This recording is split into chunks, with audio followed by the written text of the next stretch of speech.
Have you ever walked through a museum and looked at all the different exhibits, just wondering how the different environments affect how people walk?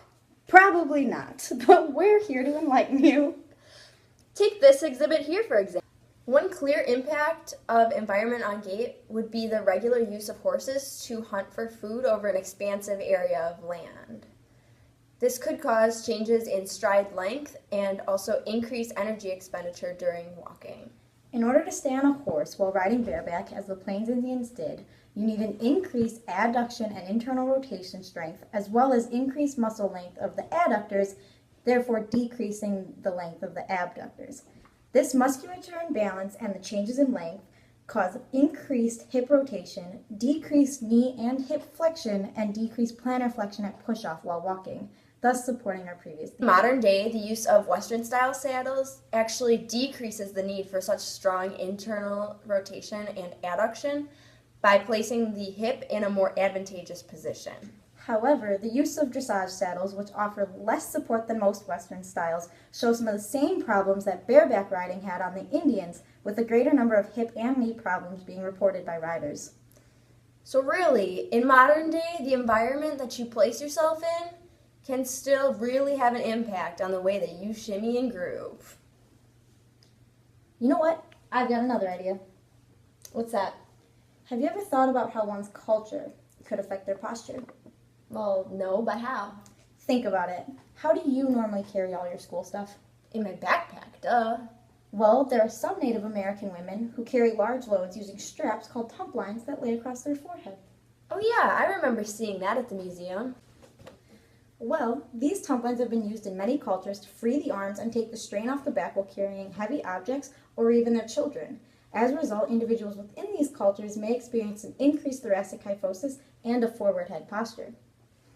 So if you take a look at the woman here in this exhibit, you can see an increased kyphotic curve and also a forward head posture as a result of the load that is on her head.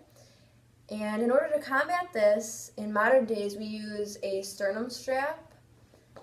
We use this for school bags and hiking backpacks to offer the same or similar support without causing the head and neck alignment changes that could be seen with the Actually, there's a huge commonality between the two.